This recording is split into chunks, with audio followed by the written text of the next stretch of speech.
Hello, everybody. Welcome into Sports by GSMC Podcast Network. I am your host, Jeremy Lapidus. Today is Wednesday, January 8th. I hope everybody is having a great day so far. In today's show, we are going to be covering a lot of different stuff. Some more coaching news from around the world of football. Antonio Pierce officially out as the Las Vegas Raiders head coach. We'll get into that. The NFL players voted on the third annual All-Pro player team. We will go through that list, see if they snubbed anybody from there.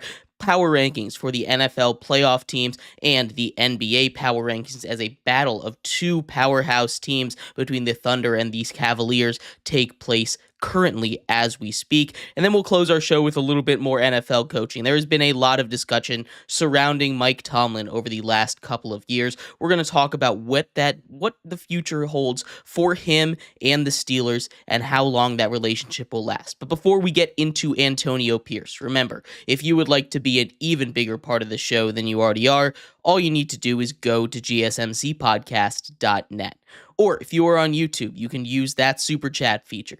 If you do either of those two things, a message should pop up on the bottom of the screen for you, me, and everybody else around the world to see. If you do have a burning question about sports, anything at all that you would like to ask, go ahead and throw that in the comments. Throw it in the chat. I will get to it as soon as I possibly can.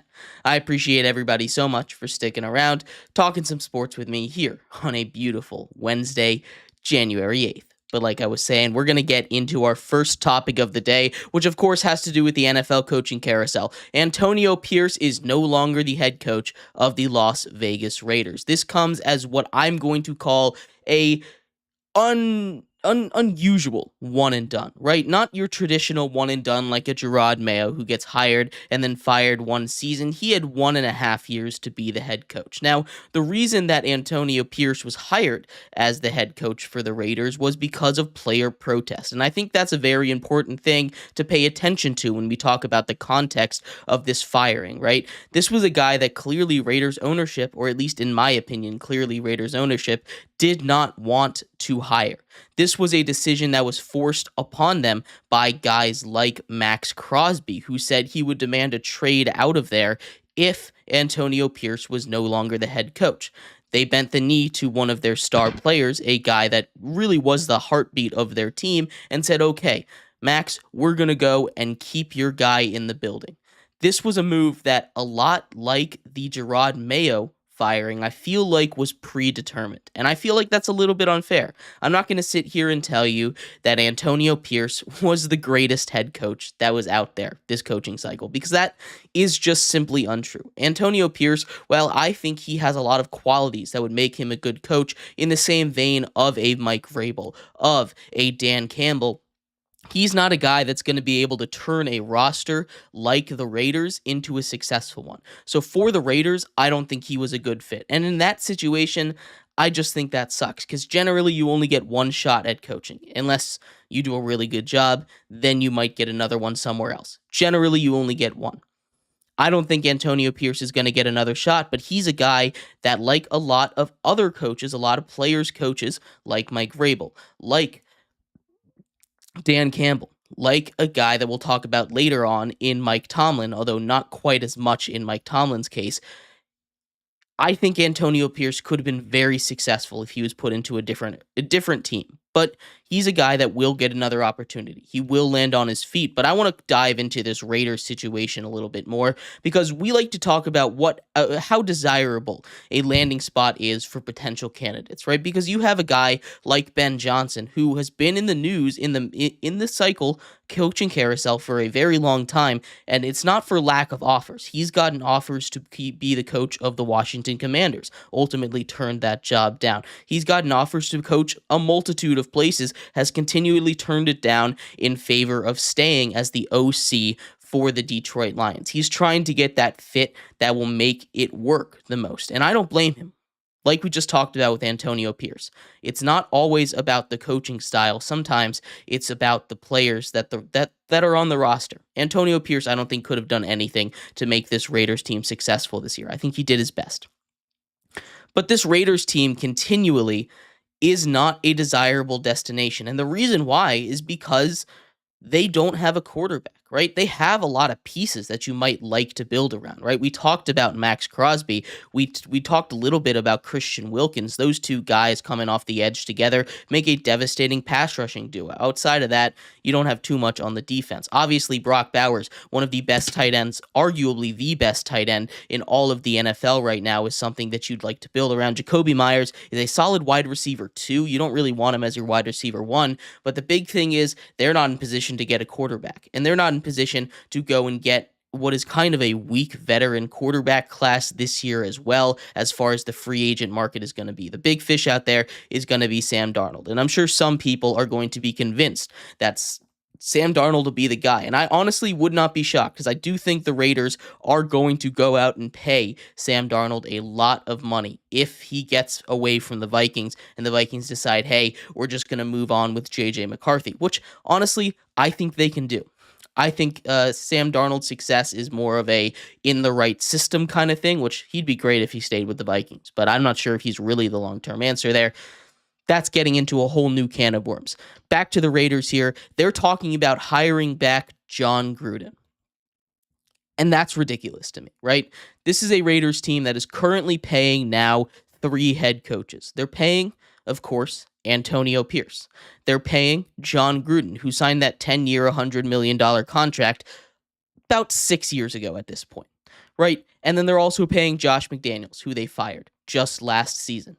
You cannot be successful as a program, A, without a quarterback, and B, without a head coach. You're seeing this also in Tennessee. The Raiders need to build a culture, especially when they can't get that young quarterback. Now, they could go up and trade up. They could. There's no doubt about it. But I'm not sitting here as an elite coaching candidate, as a Ben Johnson, as an Aaron Glenn, and I'm saying, you know what? I want to bet my future, my career, on the current Las Vegas Raiders. So they're not going to be able to go and get one of those top guys that can really turn a bad roster into something good. They're going to need to be patient, and that's a quality that the Raiders just haven't seemed to have. Now, I am a little bit more optimistic for them in this coaching cycle, and the reason why is because, like I said, they clearly, or at least from what I saw, were not very interested in hiring Antonio Pierce at all. This was pressured from the players. Didn't work, they had an excuse to fire him. They were kind of waiting for any reason to fire him, and I'm just surprised they let it go as long as they did. They waited the extra day to fire him. They let him talk at the press conference. I thought that was a mistake. It felt like they were always going to fire him, but regardless of all that, they're going to go and get a retread. They're going to go get one of those guys. I've heard some talks about trying to lure Bill Belichick out of the North Carolina job. I don't see that happening. I know there's a chance he could do a buyout over there. I just don't quite see it happening with the Raiders, especially in the same year that he just joined the North Carolina squad. I think he stays there for at least one season and then transitions it over to his son, because I think he's actually having a good time in college. But we will see. Anyway, the Raiders fire Antonio Pierce. This was always going to happen. I'd love to hear your thoughts on this, though. It was just an unfortunate situation for everyone involved in it, and the Raiders are going to be stuck in this pit unless their ownership continues or learns to be patient with a head coach, because that's how you get out of a hole like they're in right now.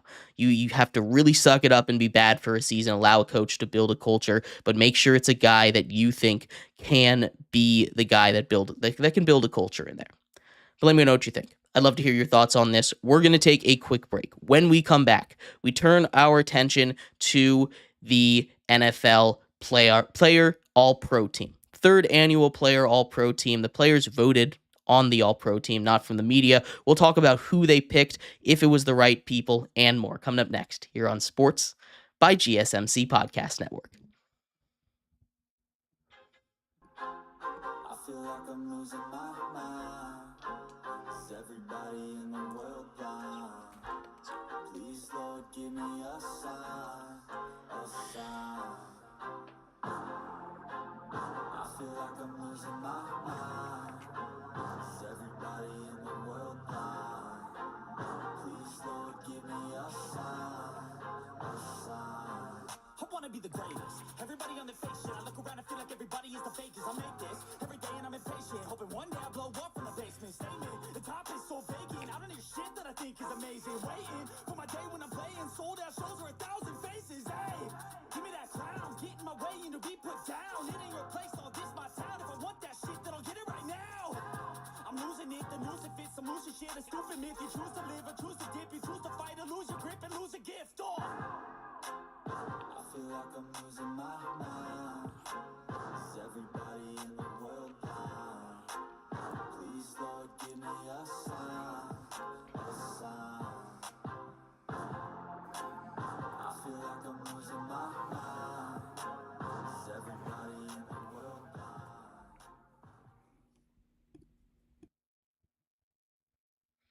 Welcome back to Sports by GSMC Podcast Network. I am your host, Jeremy Lapidus. Today is Wednesday, January 8th. If you are just tuning in, we just finished going over the breaking news of the last 24 hours in the NFL as Antonio Pierce has been let go as the head coach of the Las Vegas Raiders. In this segment, we turn our attention to another voting in the NFL, this time from the players about the players. The NFL players, for the third time annually now, have picked an all-pro team of their peers. We're going to talk about who made that list, if it was the right decision, and who ultimately got left off of it. But before we do that, remember, if you would like to be an even bigger part of the show than you already are, all you need to do is go to gsmcpodcast.net. Or if you are on YouTube, you can use that super chat feature. If you would like to be if you have a burning question about sports, anything at all that you would like to ask, go ahead and throw that in the comments. Throw it in the chat. I will get to it as soon as I possibly can.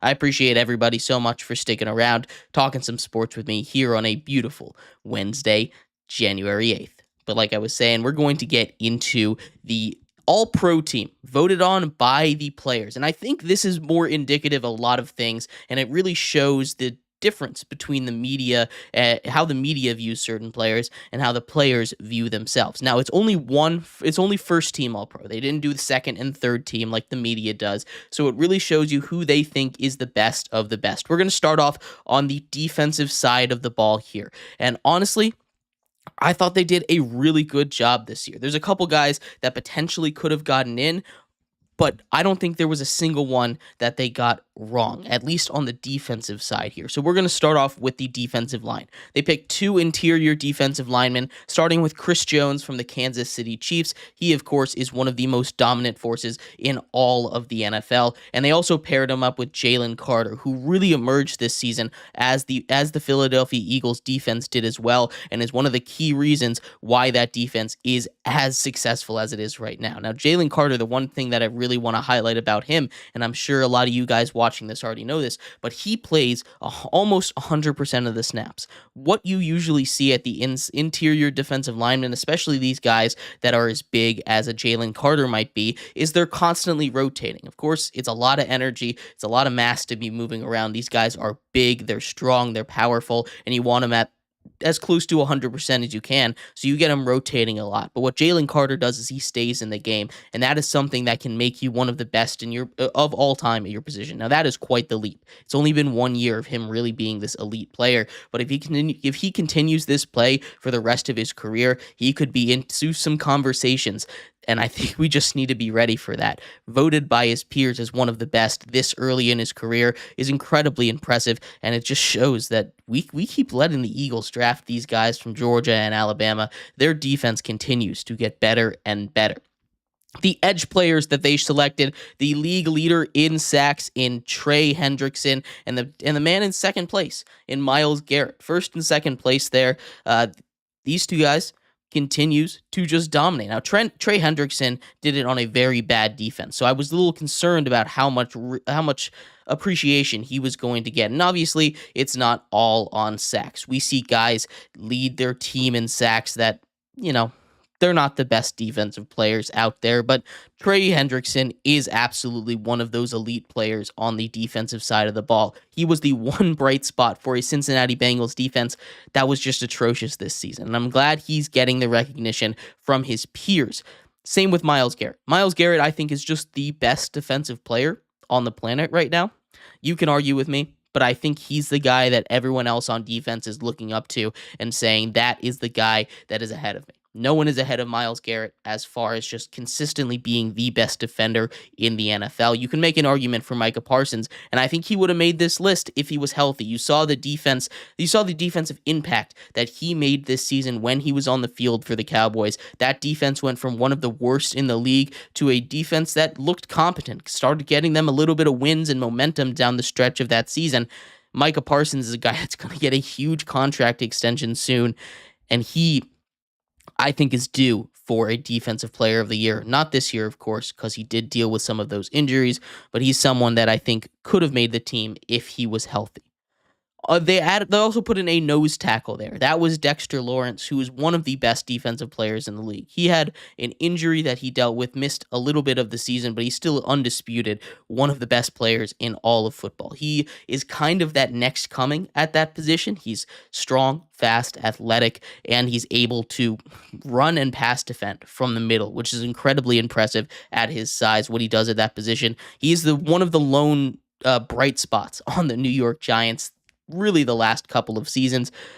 I don't know how long that's going to last. They've got him locked up for a bit, but he is an elite defensive player, and he deserves all the love. The players continue to show him the respect that he deserves. Moving on to the linebackers, I mean, they just nailed this, right? There's a couple linebackers that are just head and shoulders above the rest, that being Fred Warner and Roquan Smith of the Ravens and the 49ers, respectively.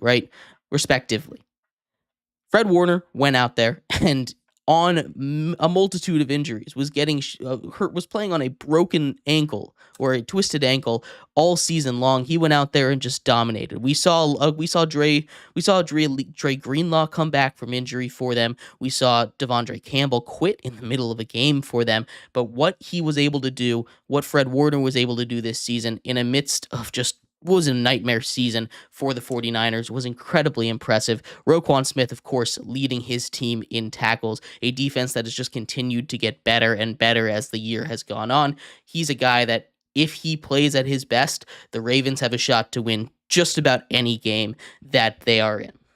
Into the secondary as we wrap up the defense here. Xavier McKinney, on his first year on a new team, leaves the Giants, goes to the Packers, is second in the league in interceptions, had an interception in his first 5 games in a Packers uniform. He has been amazing over there at the free safety, the strong safety position. That goes to Kyle Hamilton, who's very quickly emerging as one of the league's most versatile defenders. He reminds me of a guy like Landon Collins in the short time of his prime. Now, I do think that Kyle Hamilton is better than what Landon Collins was, but what he's able to do as just a down-in-the-box safety, also coverage on tight ends, even on wide receivers, his run game, his ability to just recognize and diagnose what the offense is doing is incredibly impressive, and it's yet another reason why the Ravens' defense continues to get better as the season has gone on. And finally, the corners.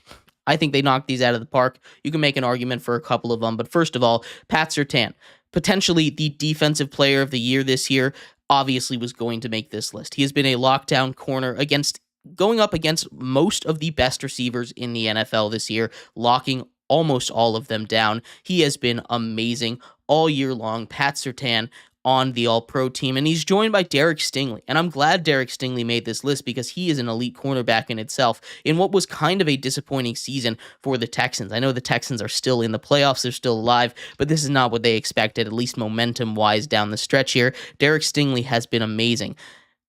That defense for the Texans is really good. The offensive line, I think, is the main issue, and it's getting to CJ Stroud's head a little bit, but that defense, I don't have a single issue with anyone on that defense. On offense, again, I thought they did a really good job. You can make an argument for a couple different players, and obviously the first one and the most important one, or the biggest one, I would say, is at the quarterback position. The players selected Lamar Jackson as the all-pro quarterback, right? And I want to say the way that voting works for this, and I probably should have said this at the beginning, but the way it works is you can't vote for anybody on your team. That's how it works. Nobody, you can't vote for yourself, can't vote for anybody on your team. So you're voting for people that you have played against. The players voted for Lamar Jackson. And I'm curious how much of an impact this has on the AP voters that have to submit their ballot for MVP. Because, of course, this is going to be a very hotly contested race for MVP between Lamar Jackson and Josh Allen. Both of those deserve it. Both those players deserve an MVP. There's no doubt in my mind that they do. But this is an interesting new wrinkle in it now that the players have their say ahead of the AP voting. I'm curious how much that affects some of the voters and if this is going to make a big impact on it. At running back, it's Saquon Barkley, another one of those that you could potentially make an argument for a Derrick Henry, but really at the end of the day, Saquon Barkley was the best running back. Both of them immediately huge impacts on their brand new teams after leaving some of the worst teams in the NFL. They go out there, they dominate, but Saquon Barkley, if he had played that final game, probably would have broken the all-time single-season rushing record, which is super impressive, and he's just doing things we've never seen on a football field. The wide receivers go to the two best wide receivers in the league. Jamar Chase, who has a triple crown season, and Justin Jefferson, who I think deserves a lot more credit than he's getting for how the Vikings have played this season. Now, I'm sure now people are giving him his flowers. There's no doubt about it. But I think the weapons on that Viking squad are as much to get credit for as Sam Darnold in his improvement.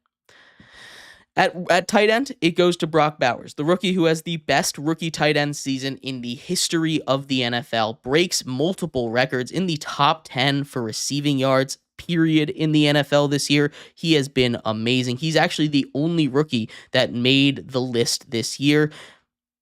You can make a couple arguments about that, but as far as being the best at your position, he's the only one that made it, and I think that should say a little bit for the Rookie of the Year race. Obviously, it's not going to affect it that much because Jaden Daniels is putting Pro Bowl level stuff up in a conference and in the NFC and completely turning that Washington team around, that whole franchise around as well. They had put a fullback in there, Kyle Juszczyk. We love fullbacks. One of my favorite things in this league is watching a fullback go to work. Love Kyle Juszczyk, one of the best fullbacks in the game. He gets his credit. And then the offensive line, Tristan Wirfs from Tampa Bay has been one of the most consistent players in the league ever since coming in. He comes in, immediately makes an impact on a Super Bowl roster, starts almost every single game. He gets recognition yet again.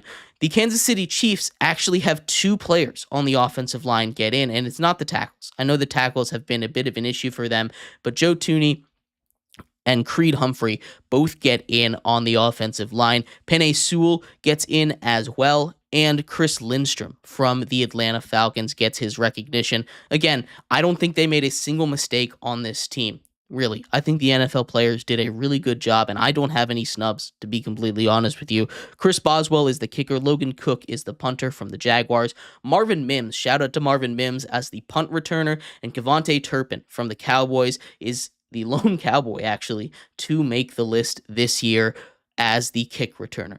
What those guys do is special, and again, I'd love to hear your thoughts about which one of these guys were wrong that did not deserve to get in, but I think the NFL players killed it, and I legitimately don't have any issues with any of these guys. I'd hear out a couple arguments for potentially a wide receiver, potentially a running back, potentially a quarterback. You can make an argument for safeties over Xavier McKinney, I think, but I think at the end of the day, these are the guys that deserve to get in, and I think the NFL players got it right.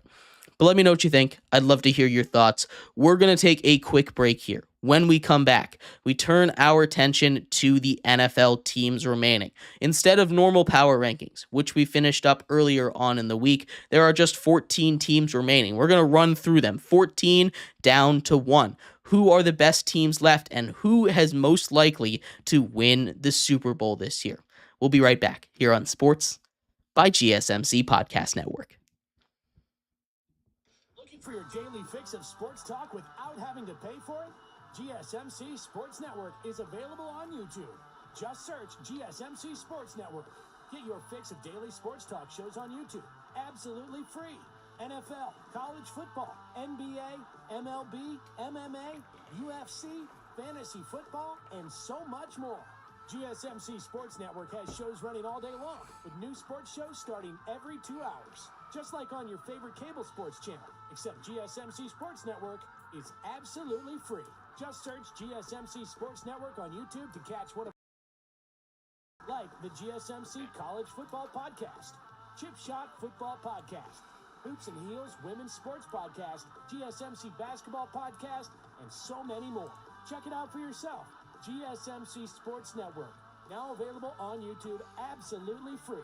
Search GSMC Sports Network on YouTube right now.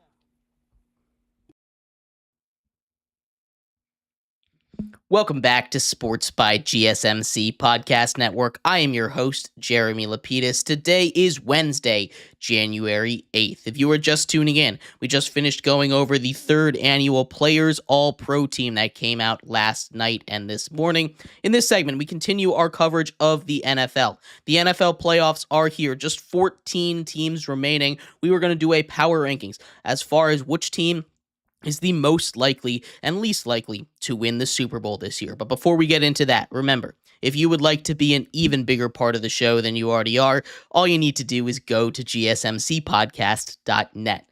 Or if you are on YouTube, you can use that super chat feature. If you do either of those two things, a message should pop up on the bottom of the screen for you, me, and everybody else around the world to see. If you do have a burning question about sports, anything at all that you would like to ask, go ahead and throw that in the comments. Throw it in the chat. I will get to it as soon as I possibly can. I appreciate everybody so much for sticking around, talking some sports with me here on a beautiful Wednesday, January 8th. But like I was saying, we are going to get into the NFL power rankings here. Just 1 through 14 for the NFL playoffs here. It is the first one of our playoffs. We'll do one every single round, but 14 teams remain. We'll whittle it down to 8 after this weekend. But starting off at number 14, it is the Houston Texans. We talked a little bit about it when we were talking about the NFL All-Pro team.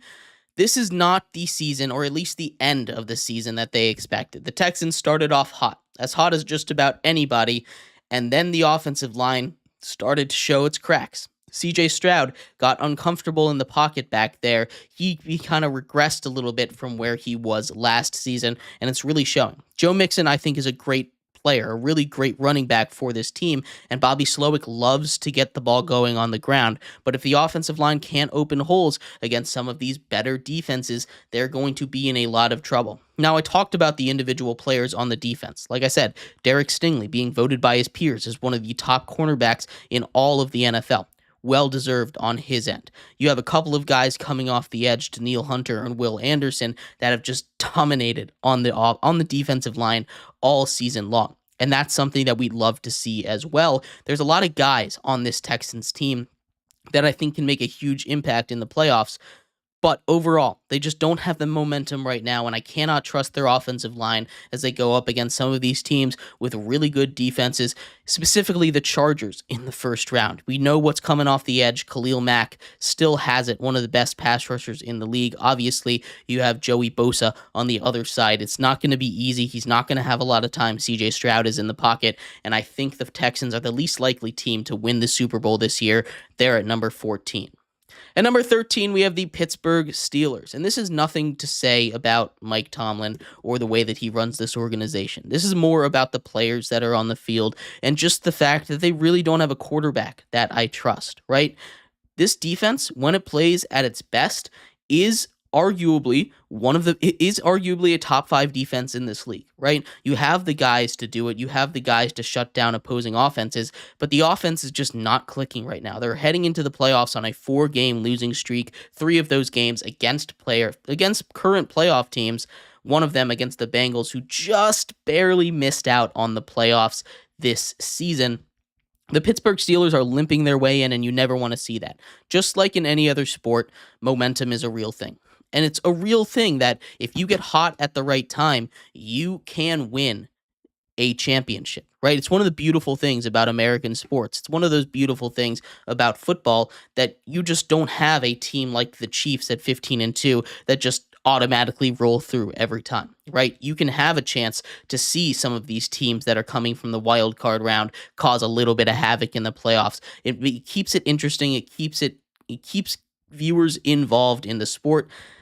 But the Steelers coming in without any momentum, that connection between Russell Wilson and George Pickens, that is so crucial for that offense to be successful, just not being where it is. George Pickens coming off of probably his worst game as a pro in Week 18 against the Bengals. They need to fix that, and they need to fix that fast. Otherwise, they're going to get absolutely boat raced against a division rival in the Ravens this week as they kick off the playoffs.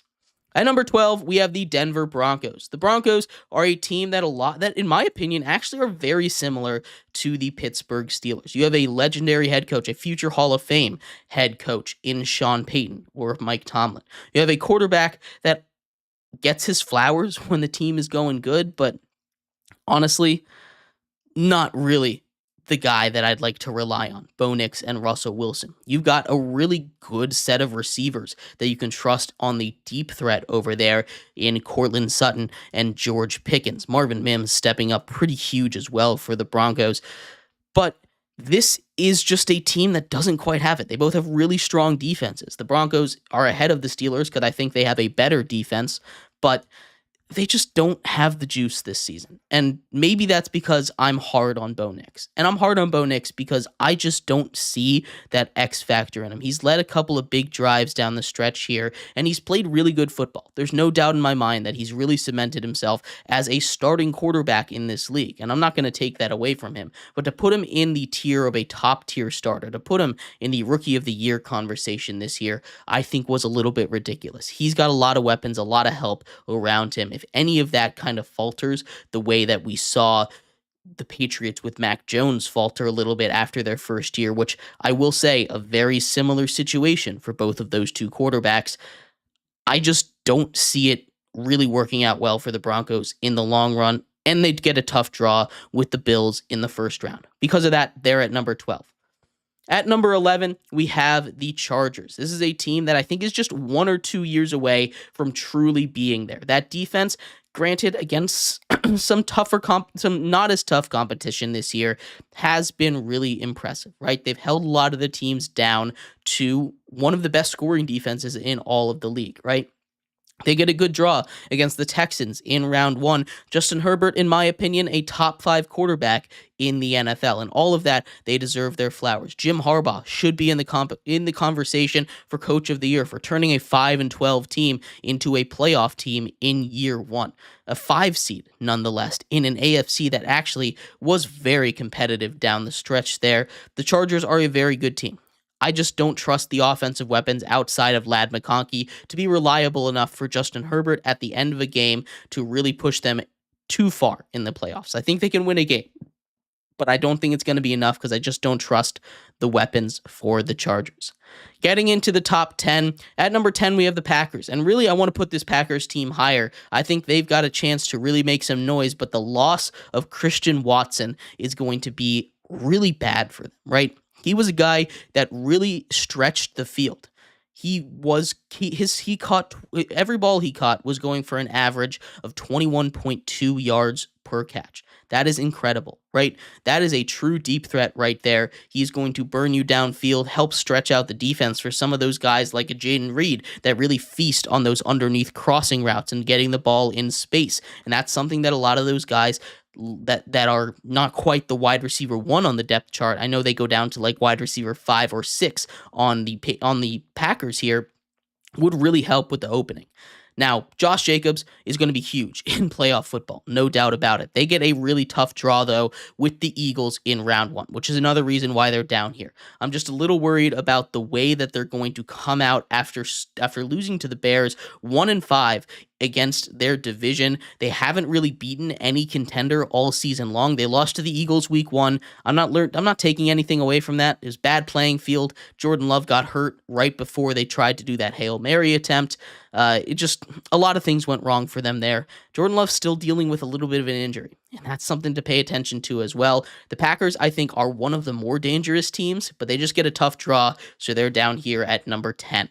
At number 9, it's the Washington Commanders. Another team with, I guess, a tough draw here against the Buccaneers. They also faced off in week 1. We saw the Buccaneers escape with a victory in that one. It was week 1. Again, not going to take too much away from that. The debut of future Rookie of the Year, Jaden Daniels. This is a much different team. The question with the Commanders, and the reason I have them all the way down at 9, is their defense. I like a lot of the individual pieces that they have defensively. I love Frankie Louvu. He's a guy that I touted all off season and has been amazing for them as a leader, as a linebacker for them. Bobby Wagner, obviously a leader, not the player that he once was, but still great to have with a lot of young guys in there. Mike Sandersill, the rookie out of Michigan, that cornerback, I love him. He's going to be a star in this league. They're pairing him opposite of Marshawn Lattimore. Should he be healthy, he's going to go up against his rival, one of the most famous beefs in the NFL right now, him and Mike Evans. That's going to be must-watch television on Sunday night. It's going to be a really great game between the Bucs and the Commanders, but I think the Commanders' offense is just a little bit too young. I think that's what it comes down to, and I think the defense is just not quite good enough. Jeremy Chin, another guy I really like. The pass rush for the Commanders hasn't really been there, and the run game silently has kind of gone out the window, which was one of the things that they really were good at earlier on in the season. I just don't see the Commanders going too far in the playoffs, but they are a very dangerous team if they get hot, because they just score in bunches sometimes.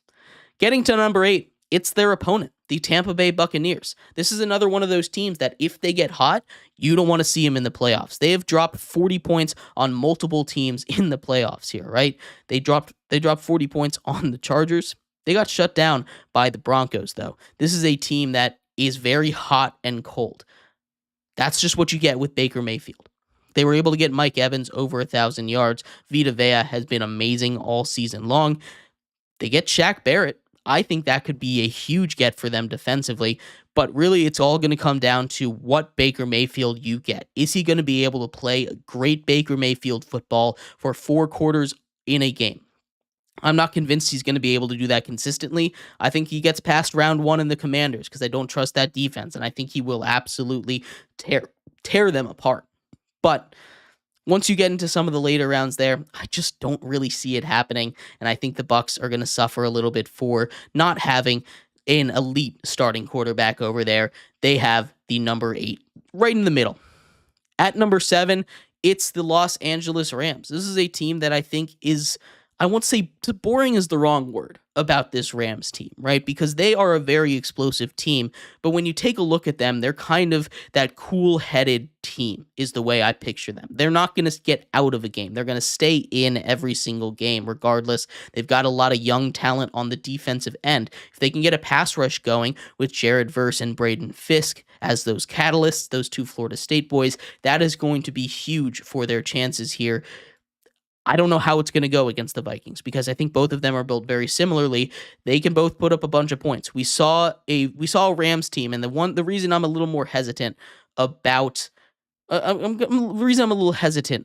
Rams is because we saw that Bills game, right? That Bills game where, granted, against the Bills, it is a little bit of a different story, but they just let Josh Allen run wild. They gave up 45 points in that game. We've seen them give up a lot of points in the past, and the offense can keep it close, but at the end of the day, it's a young defense, and I think they're prone to making that one mistake. I don't think they're going to quite be able to pull it off, but I do think they will be in the mix and be a very dangerous team. Shots Below the Belt says a couple home teams are definitely losing this weekend. I think you're right. We're set up for a couple of potential upsets. We'll get more into that down the stretch of the week.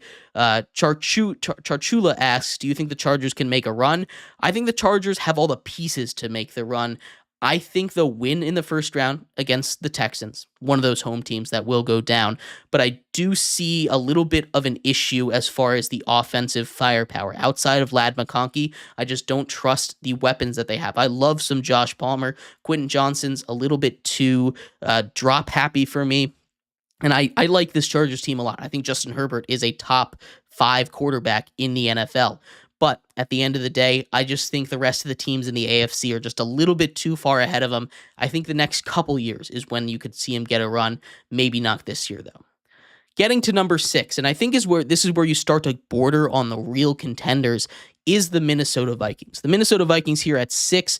The reason I have them a little bit lower than the rest of the true contenders on my list is because of Sam Darnold. And I'm not trying to be a hater or anything. What Sam Darnold has done this season is nothing short of incredible. He has been an excellent quarterback. He is a true Pro Bowl quarterback. He's not a guy that I'm saying get out of the Pro Bowl. He deserves all the flowers he can get. But at the end of the day, he still is Sam Darnold. And quarterbacks like Sam Darnold that we've seen, can get caught in their own ways. We saw it in that Lions game in week 18. That's one of the reasons that I just can't trust this Vikings team. That defense is amazing. It really is. I love what Brian Flores has done with it, and I love Kevin O'Connell. He's a guy that probably should win Coach of the Year this year for what he's been able to do with this team. But with the Vikings, just on the outside looking in, they haven't really been able to get over the hump of that huge win against that elite team this year. I just can't quite see it happening, and I think the Vikings are just not going to be able to crawl over the finish line this year. Shots Below the Belt asked, should we sell our Sam Darnold stock after this terrible performance on Sunday? No, honestly, I won't. I don't think he regresses back to his Jets days, but I think what we're looking at is a potential is kind of what we see when, Jared Goff gets a little uncomfortable in the pocket. I think getting that pseudo playoff game under his belt was actually huge. I'm not saying sell all the stock, but I am saying you don't need to look at him as an MVP candidate this year. He's still a Pro Bowl quarterback, but I'm not selling all my stock yet. Getting into the top 5 and really to the true contenders here, we have the Baltimore Ravens. Lamar Jackson, my MVP this year, is just amazing, right? The question with the Ravens is, what is going to happen against the Steelers? They always play each other close, and I think, honestly, that was the worst draw for them. You never want to play a team 3 times in one season. You never want to play a rival 3 times in one season. You really just never want to play a division opponent more times than you have to, because they know you best, and I think the Ravens are legitimately on upset alert. Sometimes they get a little bit too cute. Sometimes they just don't have what they need, and they need to rely on Derrick Henry, especially in the playoffs. Hard-nosed football wins games in the playoffs, and they need to get him those 20 carries because they are almost unstoppable whenever he hits that 20 carry mark. And they've done a good job of kind of keeping his carry count down this season so he's fresh for the playoffs. Now is the time to ride Derrick Henry. Now is the time to show, hey, we got this guy for a reason, and they are real contenders for the Super Bowl this year. I think Sam Darnold does get a new contract. Shots below the belt. I do. The Bills at number 4 here. Josh Allen, second place in MVP for me. The reason that the Bills are above the Ravens this year is because they've got that playoff pedigree, I guess. I like that defense that they have. I like what Josh Allen does when he turns into his Superman self. And the real reason why they're above the Ravens here is because I just think that the Ravens having to play the Steelers in the first round makes it a lot less likely for them to make a playoff run, because that's going to be a tough physical game for them. And I think they're much more on upset alert than the Bills are with the Broncos. At number 3, we had the Chiefs. 15-2, going for a three-peat. They got a bye week. All their starters are basically going to get a month off. They're going to be fresh. They're going to be ready to go. That's a very dangerous team. They're playing their best football at the right time, and like we talked about with the Steelers, who are not playing their best football at the right time, that is incredibly important. The Chiefs are just a really good football team, and it's hard to bet against Patrick Mahomes. They're the best team in the AFC, and I think it's going to be really tough for any team in that conference to take them out. But there's still 2 teams ahead of them, both of them in the NFC. And at number 2, it's the Philadelphia Eagles. The Eagles here, on paper, are probably the best team in football. I'll say that with my chest. You have Jalen Hurts, if he is healthy, is the big concern. And that's the reason they're at 2 and not 1 for me, because I'm a little concerned about what he's going to do or if he's going to clear concussion protocol. They got a tough game against the Packers this week. You don't want Tanner McKee to be your quarterback for that. It's just not going to work out. You need Jalen Hurts in that situation. Saquon can carry this team. That defense is good enough that if they get a lead and they're able to hold on to it, they could sneak by potentially in round 1. But if they don't get Jalen Hurts back soon, it's going to be really, really sketchy. And at number 1, it's the Lions. They get a bye week. They're the team that needed that bye week the most. They're getting healthy. They're going to get a couple guys back. They're getting David Montgomery back. That is huge for them. They are my number 1 team. They're my team that I think is going to win the Super Bowl this year. And then I think they're going to get gutted. I think they're going to lose both of their coordinators, both Aaron Glenn and Ben Johnson. I think find a new home in the coaching carousel. This is going to be a big year in Detroit. But let me know what you think. Who wins the Super Bowl this year? Who are your top 5 contenders? I'd love to hear your thoughts. We're going to take a quick break here. When we come back, the NBA is in full swing. The trade deadline's right around the corner. We haven't talked about the NBA power rankings in about a month. We'll through all 30 teams, 30-1 coming up next here on Sports by GSMC Podcast Network.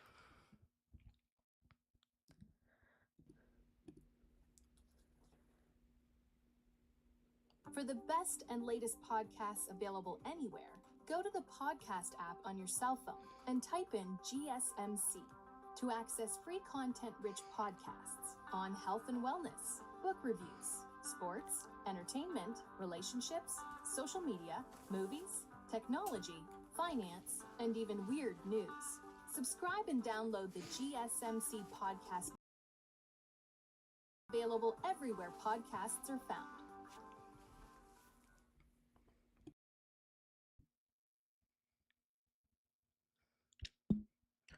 Welcome back to Sports by GSMC Podcast Network. I'm your host, Jeremy Lapidus. Today is Wednesday, January 8th. If you were just tuning in, we just finished going over the NFL playoff power rankings.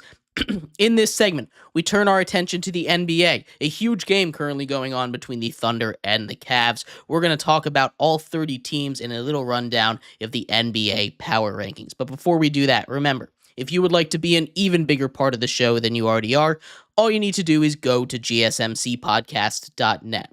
Or if you are on YouTube, you can use that super chat feature. If you do either of those two things, a message should pop up on the bottom of the screen for you, me, and everybody else around the world to see.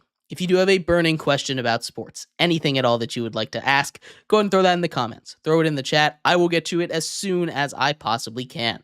I appreciate everybody so much for sticking around, talking some sports with me here on a beautiful Wednesday, January 8th. But like I was saying, we are going to get into the NBA power rankings here, starting off at number 30, and I think continually the worst team in all of potentially professional sports. It's the Washington Wizards. The Wizards here at number 30, they've got a young team, I think a bright future, honestly, if they can continue to develop right. They just need to be patient. For now, just the worst team. They've got a couple of wins in the last couple of weeks. Still not quite there. They just lost to the Pelicans. They're not looking very good. They're at number 30. Those Pelicans are at 29. Injuries have completely decimated this team. They're still here, and really they're in that bottom tier with a couple of other teams like the Hornets at 28, the Jazz at 27, Raptors at 26, and the Blazers at 25. Those 6 teams in the NBA are just bottom of the barrel, right? They're competing for the lottery. They're trying to go get Cooper Flagg, trying to go get Ron Harper, whichever one they want more in the college basketball draft. But those 6 teams at the bottom, they're ready for next season. A couple things that they can pay attention to is just how they develop their young guys, right? Some guys are down here because of injury. Some are down here because they're young. Some are down here just because they are bad right now. But still, you go out there, you hit on a couple of picks. That's how you quickly turn this around, especially in the game of basketball. The Nets start off that next tier at 24. The Nets here have a couple of pieces that I like to build around. They've traded away guys that were making them be a little more successful, and they're falling back down to earth like we expect them to, right? They were expected to be really bad this year. They traded for their own picks back so they could get those better picks from the Rockets. Now it's starting to fix itself. They're back near the bottom of the league where they expect to be. Injuries still hurting this team a little bit, but I do see a glimmer of hope as long as they can hit on 1 or 2 draft picks this season. Could be a quick rebuild. 76ers at 23, and this is just a nightmare season for them, right? They go out and they get Paul George. They expect there to be a huge big 3, and granted, they've been a little bit better, but injuries have taken away promising rookie performers. Injuries have taken away a lot of time from their real big stars on the court as well, and they're sitting at the bottom of the league outside looking in on the playoffs. They need to turn that around very quickly. Bulls at 22, they've been playing a lot better as of late. Vucevic has been amazing all season long. This is not a team I really believe in too much. I think they should be sellers at the deadline, but if we know the Bills at all, they're probably not going to sell. They're probably going to try and add, actually, because that's just what the Bulls have been doing all decade long, really. 21, we have the Hawks. I love Trae Young. Trae Young is awesome. He hits that half-court shot, that buzzer beater to win against the Jazz last night. Still, though, this is a Hawks team that had to hit a buzzer beater against the Jazz last night. Not great. Their defense, especially with some of the guys that are missing due to injury right now, have not been the best. This is a Hawks team that at the beginning of the season was playing really good ball against some of the best teams in the league. They handed the Cavs their first 2 losses of the season, right? That's not something that's easy to do. The Cavs continue to dominate the league right now. The Hawks at 21 them. At 20, we have the Suns, and this is a team that I think could get immediately better. I think they're the landing spot for Jimmy Butler. I think basically a 1-for-1 for Beal and Butler. There's probably going to be a little bit more on the Suns side to send over to the Heat as far as making it work for the Heat to be happy. But I think that's the one that makes the most sense to me. The Suns desperately need that help. I think Bradley Beal, regardless of if that happens, coming off the bench is good for the Suns. He might not like it, but it's good for the Suns having him lead that second unit, kind of let him be that volume scorer that he wants to be. He's not getting to be with Booker and Durant on the floor at the same time. At 19, we have the Heat. So many issues with that team, right? And it has to do with culture. That's not something you expected out of Miami. That Heat culture is a real thing, but Jimmy Butler is out, and they need to get good return if they want to make a run into the playoffs this year as they expected to. They just didn't want to give him that contract, and that's going to be something that needs to be paid attention to. The Heat at 19 need to quickly turn it around, although I'm honestly not too worried about them because this is kind of what the Heat do every year, right? They kind of hang out near the bottom in that play-in area and then turn it on when they need to. At 18, we have the Spurs. Victor Wembanyama is an alien, right? There's no other way to describe it, right? He's insane. He has 70 straight games with a block. That's not normal, right? He's 7'4". He shoots threes. He's got unlimited range. He is going to be the next big thing in the NBA. Honestly, he probably already is. They need to build around him. They've done a really good job this season, but they're still sitting around 500. They don't quite have everything that they need. I think in the next couple seasons, the Spurs are really going to take off, but teams need to start taking care of them right now. At 17, we have the Kings. This is a Kings team that fired their coach. They've started to be a little bit better. I don't think they needed to fire their coach, but maybe that was the kick in the pants that the Kings needed to turn their season around. I don't know how successfully the Kings really are going to be able to turn their season around. They're sitting near the middle of the league. I don't think it's enough in the Western Conference. The Warriors at 16 are another team that I think are in on that Jimmy Butler deal, right? Jimmy Butler, another one of those guys. The Warriors, another one of those teams that are kind of trying to pry their championship window open. They're kind of losing that battle a little bit to age. Steph Curry is great. Draymond Green is playing really good basketball right now, actually. The rest of the roster is young. They started off as one of the hottest teams in the league. They've started to cool down a little bit, a couple injuries. If they're able to get Jimmy Butler, that's a huge leap. I just don't really see it happening. Pistons at 15 have been really good, though. Huge surprise for a lot of people, including me. Cade Cunningham is really coming into form that we saw him show flashes of last season. A lot of young talent on that team has been unlocked this year, and it's really good to see the Detroit Pistons be a much better team, find their way potentially even into the playoffs this year. At 14, we have the Pacers. This is one of those teams I'm a little disappointed in. They've really started to turn it around. I like Tyrese Halliburton, but he's just not consistent enough to be that true number one star that the Pacers need. Timberwolves at 13. They lost that trade. They lost that trade when they sent Cat over to the Knicks. That was a mistake.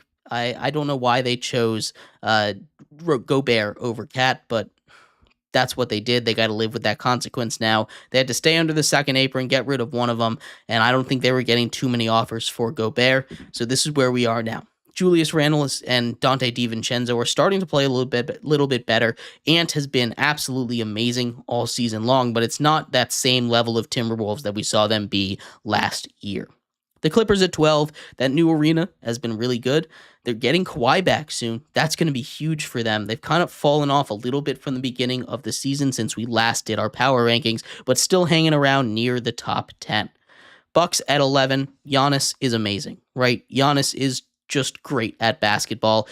I'm curious what's going to happen with Chris Middleton. They announced that they're going to move him to the bench. I don't know if that means they're going to be trading him. I don't know how that's going to go, who they're going to get back for him. Potentially Jimmy Butler there, but I don't really see why the Heat would trade in the Eastern Conference if they got plenty of suitors out west.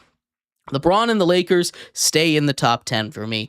LeBron at 40 years old is still doing LeBron James things. It's crazy.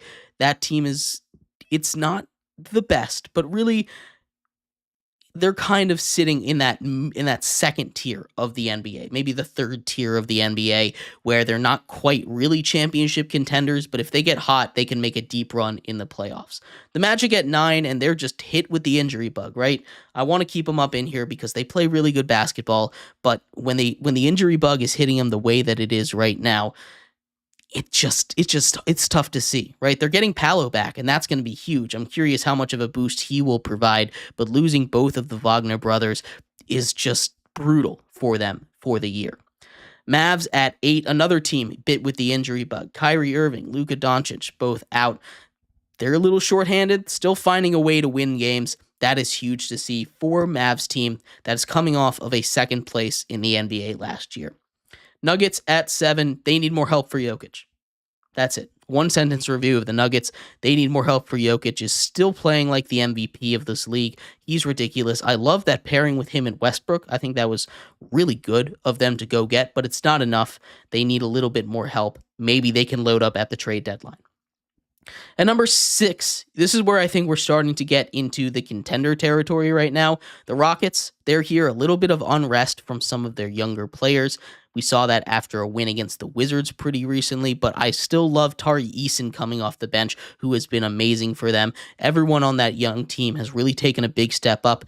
People are talking about them trading for Jimmy Butler, who really is that big fish of the free agent, or who's that big fish of the trade deadline market. I just don't see it happening right now, and the Rockets stay at number 6. The Knicks, who were a super hot team, are starting to cool off. They're at number 5 still. A real contender in the East, probably definitely the third best team in the East in my mind, and one of the 3 teams in the East that I can really see making a run at all. The Grizzlies at 4. I love this Grizzlies team so much. This Grizzlies team is young, it's fast, it's entertaining, and they're one of those teams in the West that I think could really make a run. But there's a clear separation between the top 3 teams and everybody else, right? The Celtics are just a complete team. They're going to turn it on later. They're going to be great. I have no worries about this Celtics team, but they are behind the top 2 who are playing tonight, and that is the Cavs and the Thunder. I think the Thunder win tonight, so I have them above them at number 1. The Thunder also come in on a 15-game win streak. It's ridiculous. It really is. They are awesome. Both of these teams are great. It's a heavyweight clash right now, but let me know what you think. Who's the top team in the NBA? I'd love to hear your thoughts. We're going to take a quick break. When we come back, one final segment for the day. We have a little bit of discussion surrounding Mike Tomlin. Mike Tomlin, a really interesting figure in sports right now, right? A lot of fans in Pittsburgh want him out. A lot of fans outside of Pittsburgh would love to see him out as well, so they could coach their team. But we'll talk about what that is coming up actually tomorrow. So thank you everybody so much for tuning in to today's episode of Sports by GSMC Podcast Network. I have been your host, Jeremy Lapidus. Like I said, we'll be back tomorrow covering Mike Tomlin, a couple previews for college football playoffs that kick off tomorrow as well. We'll be back then. You all have a good one. Bye-bye.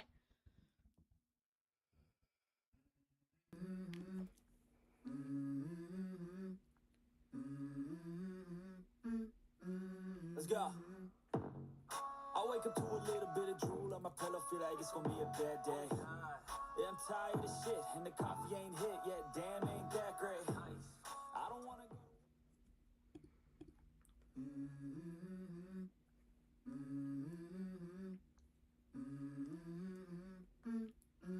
Let's go. I wake up to a little bit of drool on my